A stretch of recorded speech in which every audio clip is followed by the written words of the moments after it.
That's right, it's time to clean the glasses, pop in that retainer, and forget about losing that virginity, or whatever nerdy stereotype you want to come up with, because this is the King of Dragons.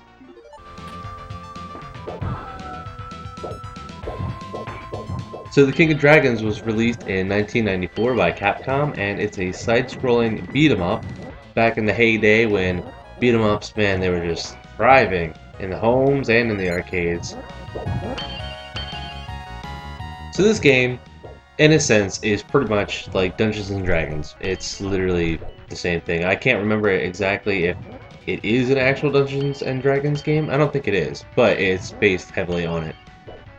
There are 5 character classes to choose from, and I only briefly played a couple of them, but for the most part they all generally play the same. I'm sure they have inner mechanics that are different, but I mean really for the most part they were typically the same. So, I chose to stuck it out with the fighter because he seemed, I don't know, the coolest. He seemed more like the typical, sword swinging character I would play in these type of games. So yeah, 5 character classes, all dudes, total sausage fest, no busty super D-titted sorceresses in this game. But there is one cool feature in this game that I want to talk about that I thought was just really awesome, and that is the level up system. Throughout the game, your character will level up as you beat up the baddies, but another really cool thing is your weapons and your armor upgrade in this game as well. And you typically do this by slashing an icon, like it'll show the icon with a little up sign and all this and that. And it's usually at the beginning of a level or right after you beat a boss. But it upgrades your armor and your weapons. But the one really neat thing about this that most games didn't do back in that day, unless it was like an arcade game, is the actual aesthetic of the character changes.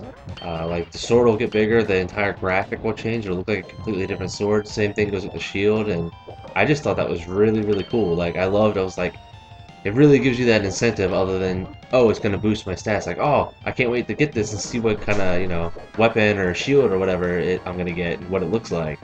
So that was another feature in the game that I really appreciated. Another neat thing in this game that I want to talk about is the boss design. Now, yes, it's for the most part, you're fighting dragons, herder, but I just want to say, like, the design and the variety in the game is really good. Like, they could have gone the lazy route and just did one dragon and then recolor it and you fight that same fucking dragon like 5 times or whatever. But they didn't. And it's really, really neat, and I appreciate that. Like, at one point you're fighting a fire-breathing wyvern, and then the other part you're fighting a minotaur with a giant axe, and at one point in the game you're fighting a hydra. I thought that was really cool. This giant 3-headed hydra thing that each head does a different ability. It's just things like that, like that just make the game shine. Like you could tell that they put a lot of work into this game, and it wasn't lazily made. Like they genuinely wanted it to be really, really good. So on to the difficulty. The difficulty in this game actually isn't too bad. It does ramp up about halfway through, and the game is fairly lengthy at that. Also, I thought I was about to beat it halfway, and then it just kept going, which by no means was a bad thing. But it definitely does get a bit more challenging toward the end. And let me just say, the last boss, I won't spoil anything, but holy fuck is he hard. Not prepared for that at all. So definitely get ready for that last boss, because he is tough. And there you have it, my review for the King of Dragons. Prepare to get super nerdy.